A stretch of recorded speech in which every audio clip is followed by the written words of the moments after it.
This is Tom Cloud with this week's Precious Metals Market Update.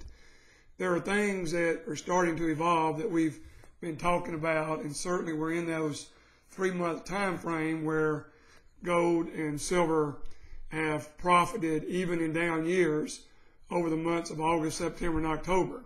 And I did write a special report for that about, I guess, 6 or 8 weeks ago. If any of you do not have it, you can email me at tgcloud@bellsouth.net, tgcloud@bellsouth.net, and I'll be happy to resend it to you. But what it basically says is over the last 14 years, gold has not gone up less than 7.5% in August, September, and October, and silver's not gone up less than a little over 8% in the same time frame. So there are many reasons for that, but this year, with the Shemitah year and everything going on in Europe, interest rates, the illiquidity in bonds that we've seen recently, this could be the biggest story of all before the year is out, but things are starting to move our way.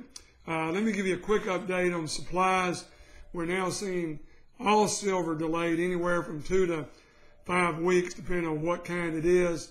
Gold is delayed a little bit, some items up to 2 weeks, but at the time that price is doing nothing, demand is skyrocketed, and we'll touch on that when we get to gold and silver individually in a few minutes.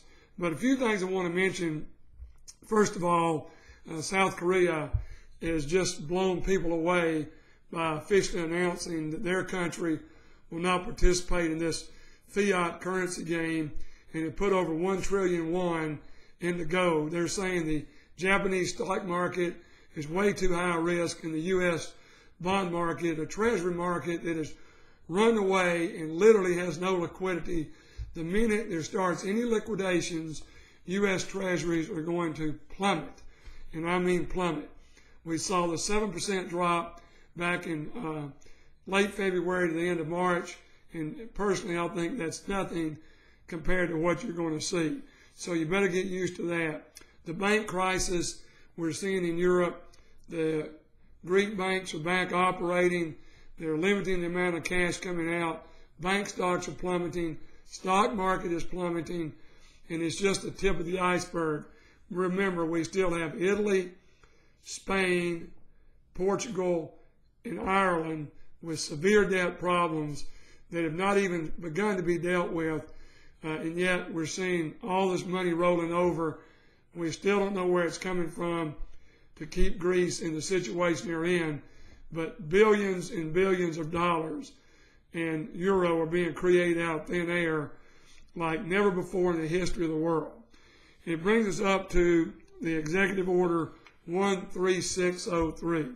I've had so many emails, so many calls. Could I verify Executive Order 13603 that Obama and the U.S. government has nationalized the food chain in this country? I have emailed my congressmen and senators asking if that is correct. I've gotten no response whatsoever. I would urge you to do the same thing. This is extremely dangerous. You can Google it, Executive Order 13603, and see what your take on it is. But this is very serious.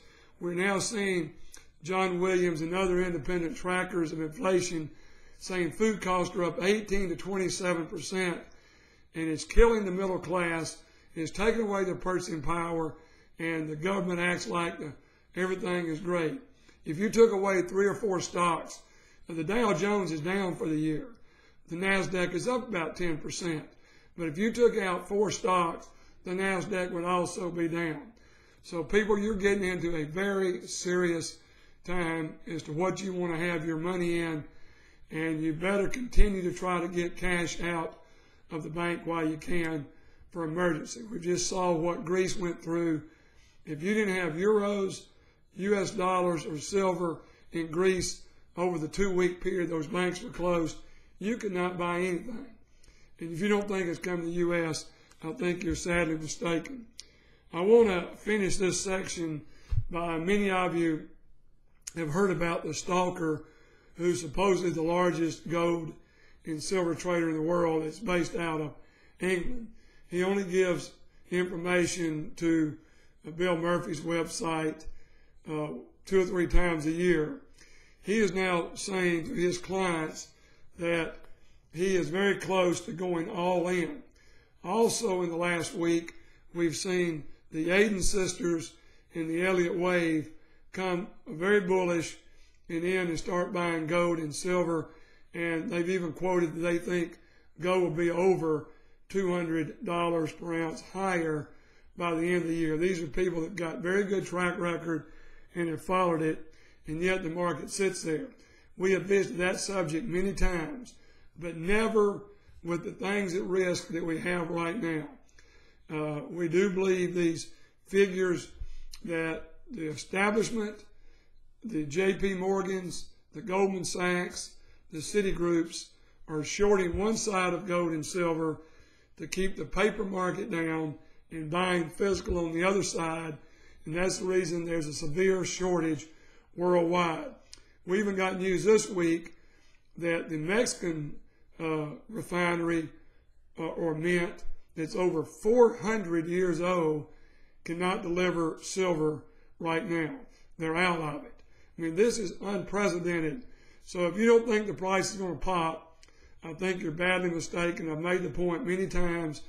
Where else can you buy insurance against a financial catastrophe at these prices?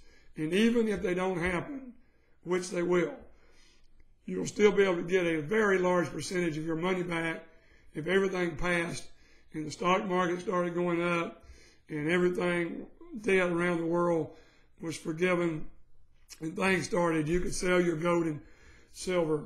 But I'm just afraid the longer you wait, you're going to have bail-ins in your bank accounts, and you're going to have limited amounts of cash you can take out of your accounts. And like I said, there's going to be severe risk that part of your balance will be taken away. And we're not even talking about the IRAs and 401ks. We're not going to get into that today. So where are we on the products? They're all in short supply. We see prices that are starting to move as I record this. Gold is back up at 1,100 this morning, and silver's back up about 14 cents to the 1470s, and we expect that to continue. There could be a little pullback as the people try to squeeze one more drop in gold and silver short-wise to try to buy all the more physical that they want. But the physical will not be here. You'll look back in 90 days and wish that you had bought all that you could possibly buy of gold and silver. And I feel that with all my heart. Another subject I could spend hours telling you about: missionaries, pastors, and ministries calling. It's never failed when the Holy Spirit convicts these people to buy that the price has gone up. Not one time in my career when this many of them have called and be buying precious metals. It's just unbelievable. And another thing, and like I said, certainly you've got to be certain about how you feel about the stocks, because that Shemitah time will start at the end of this month in August and basically run for the next month, and then the month after as we start the Jewish New Year. The harvest season comes in for India. China New Year starts. So all this is coming right down the pike in what is historically the best time of the year for precious metals. If you have any questions, give us a call at 800-247-2812. We'd be happy to discuss any of these areas with you.